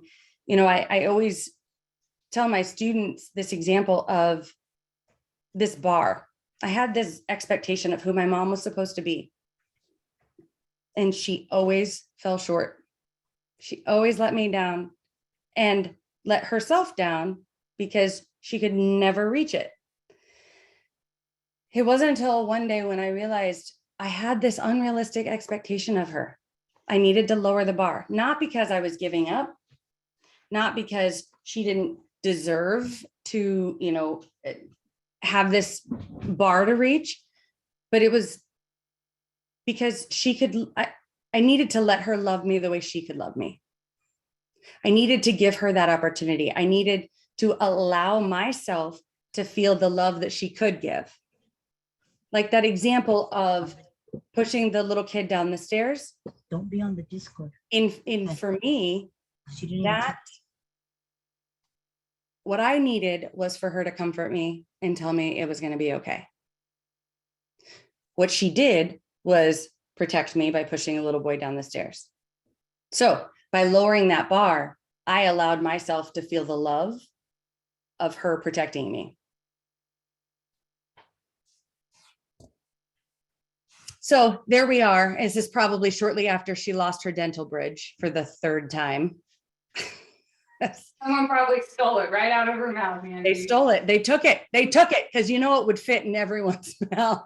Yes, Nina, let's be honest. I had to learn how to establish healthy boundaries with her. And, you know, even if it wasn't the end result that I had hoped for, my children are 1, 5, 7, and 14. My 14-year-old is my stepson. When I was pregnant with my 7-year-old, I had a very honest and real conversation with my mom because it wasn't about me anymore. And I said, you take your medications if you want to have a relationship with my children. They will not see the mom that I saw. And if I have any inkling that you are not maintaining your mental health and remaining stable, you will not have a relationship with them. I'll continue to see you, but they will not. And I mean, that was probably the most impactful statement I could have made for her because she succeeded. And she has an amazing relationship with my children, one that I am so thankful for and so grateful for. And they absolutely adore their grandma Nene. And she may not have been the mom that I needed or wanted, but she is certainly the grandma that my kids deserve, because they just think she's amazing. If you were to ask them if she has mental health issues, they'd be like, what? No, she's a little different, but everybody has that quirky grandma, right? She had I do want to play this audio really quick of my 14-year-old had done this project asking grandparents different questions. And this is just a really, really sweet answer. What was your proudest moment as a parent? My proudest moment? Yep. Every time I see my daughter. See, doesn't she have a really great laugh? So in June of 2019, we all got this is my grandma on the left and my mom on the right, obviously me in the middle. We all got matching lotus flower tattoos. It was my grandma and my mom's first and only tattoo. And it was really a symbol of our resilience and perseverance and shared experience and rising above the muck to find the beauty, because we had all been through so much together, yet we were still coming out of it whole and better on the other side, because we stuck with it. And we each had to learn how to navigate that and separate ourselves from what we expected to see the gifts, the medicine. Karen, you'll appreciate it. To see the medicine within it. Again, I could have sat in self-pity. I could have sat in woe is me, but that doesn't help me, and that doesn't help anyone around me. That doesn't help my mom. And so finding those gifts, finding that the message beyond what she's presenting is huge. Now, don't get me wrong. She still drives me crazy. We will go to the Dollar Tree. She will spend $80 and be standing in line watching all of these items go through.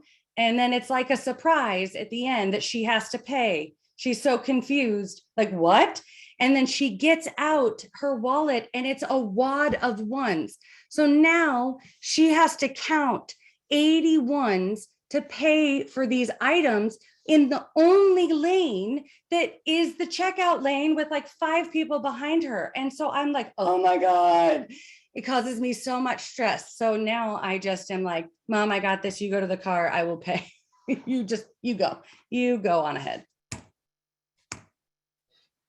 I do want to share, this made me cry. I just celebrated my 40th birthday on November 18th. And for the first time, I received words from my mom that I had always wanted to hear. And it was incredibly heartfelt and beautiful. And I just want to read them to you. It's the courage you took in the choices you made that made you the most awesome, beautifully gorgeous woman that you are today. I'm overly proud to be your mother and to have you as the most compassionate, kind, loving, understanding, and overachieving daughter that you are. I want to tell you, especially on your 40th birthday, that I will always love you and be blessed with you. You are also the most fantastic mother, and I am also so blessed with my grandchildren. Thank you for everything you do, no matter how big or how small. Have a great birthday celebration and a very happiest 40th birthday. These were words that I had wanted to hear my entire life. And it meant so much that she took the time to put all of that on a card with a dog and naps, because she knows how tired I am and how much I just would love a nap. But it was meaningful. And she has not had a psychiatric hospitalization in 10 years, I think a little over 10 years. And her relationship with my grandmother is healed They hang out, they spend time. My grandma moved in a year ago. So now she goes and hangs out with her at the retirement community. I moved my mom from kind of a dilapidated area to a nicer retirement community closer by. And she's able to come over, she's able to participate, she's able to win their competitions because, you know, she's the youngest and most sprite person there. And she's living a good life that if you had asked me years ago, I wouldn't have thought was possible. I wouldn't have thought that I could truly say she is the best teacher and my hero. And that's truly who she is, because in my opinion, she chose this life to, you know, this life of pain and agony and being ostracized and marginalized, to help me learn and grow, to help me advance my soul, to help me become the person I'm supposed to be. And that, to me, there's no better gift than that. So this is my adorable family. In that picture on the top left, from left to right, is Finnegan, Iris, and Juno. And that handsome young gent is Beckett. And then that's my husband, Joel, and I. And then just another one on the bottom of Juno, Finnegan, and Iris. So that's my story. What questions, comments, jokes? Anybody wants to hear a joke? Thank you, Tiffany, for the hand clap. Let me see your hands clap. That's my 1-year-old's favorite song right now, because she can clap. You can go ahead and stop sharing your screen so we can all look at your pretty face. I'm so honored that all of you came. I only lost about, 12 participants in the route. Yay! Well, a couple of them had told me in advance they had to leave. So it wasn't that you deeply offended them. Carrie asked a good question though. Did you get any funny gift with the card? Oh my gosh. Let me try to remember what I even got, because I think she gave me. You were with me. She told you a joke. Oh, she did tell me a joke. Are you guys comfortable with kind of an slightly inappropriate joke? Okay. Yep. She said, Little Miss Muffet sat on her tuffet and Little Miss Muffet sat on her tuffet eating her curds and whey, when along came a spider who sat down beside her and said, "What's in the bowl, bitch?"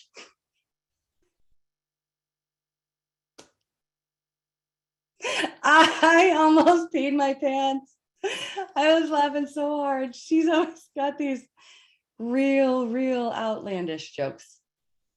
That really got Karen going. Oh God, it was when she was so serious through the whole poem. It was really funny. Oh, Bernice has a good question in the chat. I see it.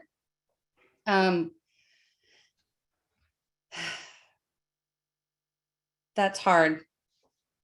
Can you read it out loud for anyone who's I'm sorry, joining by yes. phone? What advice would you give a young girl who is 11 and has a mother diagnosed with schizophrenia? And the advice that I think really helps change a lot of people's perspective, and again, why I use it with so many of my students, is the idea of the bar. Because if we expect someone to perform at a certain level and they can't for whatever reason, we are setting them up for failure every time. Think about in a school, we give kids IEPs. Why? Because they struggle to perform at a level that other people can perform at, perhaps with ease. That doesn't mean that they're any less capable. They just happen to struggle. And so that IEP is kind of lowering that bar and allowing them to succeed at the level that they can, so that they can be even with their counterparts. And I think once we can change that mindset and we can convince our young kids to change their mindset, at that point, they then can see the love that is being presented to them. And they can find solace in the love that they do see. I also really suggest having good supports and having her talking about it with someone, whether it's the janitor at her school because that's her favorite person, or her auntie, or the neighbor's mom. But finding someone that she trusts, that she looks up to, that she can have those conversations with to process all of that, so she doesn't internalize it. Because the problem is that's where your mind goes, especially as a kid. I felt shame and guilty every time I was angry with my mom, because that's not how people are supposed to feel about their mom. And I never had anyone tell me any different. So then my reality just ran with that. And I became even more of a failure in my own mind because I was not living the way other people should. I shouldn't have these feelings about my mom, when in reality, it was okay to have those feelings. So if she says she hates her mom and she don't want to see her mom right now, what do you, I mean, we just tell her, don't feel that way because you're going to regret that. I can tell you one of the best things that happened for me was my grandma never made me go see my mom when I didn't want to. Yeah. Because I didn't feel safe and I didn't know how to process it. And I didn't know why I felt the way I felt. Right. And I don't regret having those feelings about my mom, because all of that was a learning curve. All of that helped me learn. Yeah. All of those were very important to take me to the next level. And thinking about, by her saying she hates her mom, that's a form of self-preservation. Yeah. She's protecting herself from getting hurt. She's protecting herself from being vulnerable. Because if I say I hate you, then I put a wall up, and then I'm justified in not feeling attached to you. And if I'm not attached to you, then I'm safe. Yeah. And then she probably feels like, if I'm not attached to you, you can't hurt me. That's exactly it. You And know? so again, it's that self-preservation. So I think acknowledging that that's a very real feeling that she has, and helping her process it with, either yourself or someone who is comfortable processing that with her. As a therapist, I say therapy is great, but it's not for everybody. But if she could find a therapist that she can trust and build that rapport with, I think that would be huge. So if she's in CPS and she's actually with my daughter-in-law's parents, where can she go to talk to somebody about this? Will she ask the CPS worker or? Yeah, that's a good place to Because start. I think she needs to talk to somebody, because she has had a behavioral health, what do you call those? IEP? No, where they go in and they evaluate her, but they didn't think that she needed any therapy. But then again, maybe she's not telling them everything, like the stuff that we know, the stuff that she's told us. Well, and I think a lot of that could be up to her. I mean, even though they don't think that she needed therapy, if she feels like it would be beneficial to talk about it. Oh, okay. Yeah. Then she has the right to explore that on her own. Okay. All right.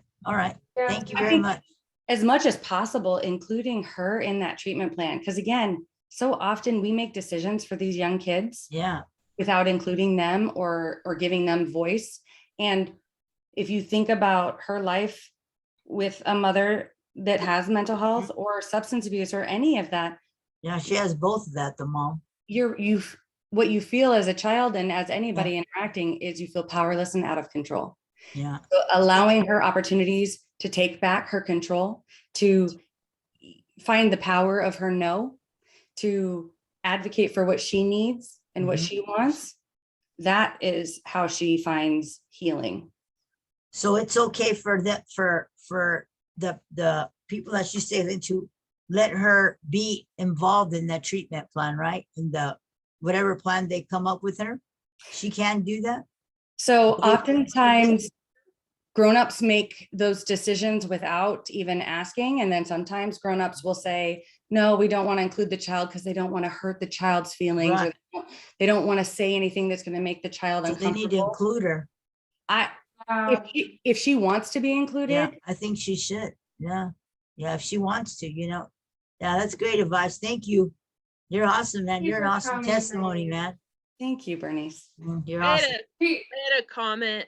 I wanted to thank you as a leader and a teacher for including that moment when you were at your mom's hospital bed and told her to die, or wish that.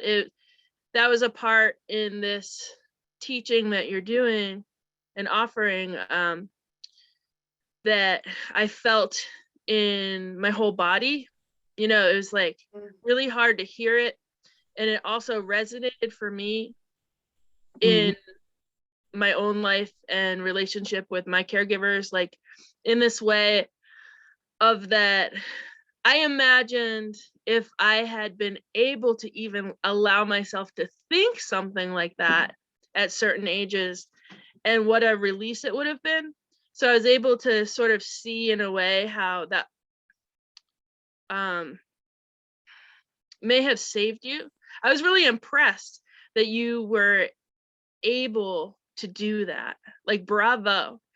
And I wanted to instantly like have this magic way of teaching all youth to do what you did and then I had that wish because I really feel like that may have saved you in a lot of ways. Like something in you just had like a emergency pressure release and you didn't develop certain mental distress because you were able to just say that.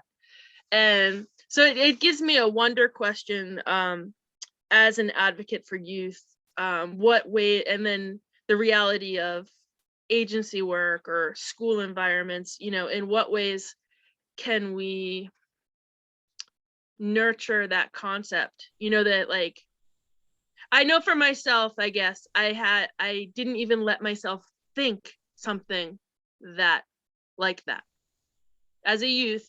And there were situations that it qualified that pressure release, but I didn't even allow myself to think that. And I want other youth to think that and have that pressure release. So I think that I'll end there, just kind of like, wow, and thank you, because you so easily could not have included that. Yeah. So thank you for including that. And then, yeah, just my wonder questions. How do we be an advocate to actually let youth know it's okay to think things like that? No shame, like it's natural. It's part of the stress, So thank you. Very much. Thank you, Karen. And, honestly, I think, and I want to be respectful of people's time, and I know we're at the end, but I just want to comment real quick about, I think a lot of that is that safety to explore what they're feeling and validating that what they're feeling is their truth. And that's not right or wrong. This 11-year-old girl who hates her mom, she does. And seeing beyond just the hate to the protective nature that it truly is crucial. And helping people process, like, what is it? Well, I hate her because I'm afraid of her. I hate her because I don't feel safe, whatever it is. But I think that is our role as grownups, is in these kids' life, is really help them by sitting with them in that muck and letting them feel what they need to feel and not being afraid of it or trying to talk them out of it. Because it wouldn't have helped. You could have sat there and said, well, you don't want your mom to die, really. Well, actually, part of me did. A lot of me did. But then if I say that to that person who said, you didn't really, then I look like an even bigger asshole.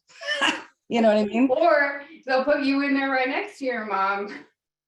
Oh, right. Oh, man.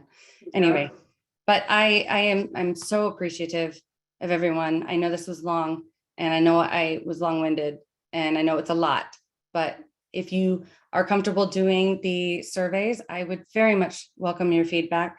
and any ways that you think I can improve, any things that you really appreciated, any insights that you gained help me make this even more meaningful for the future. So I appreciate it. Thank you. Thank you so much, everyone. The survey link is in the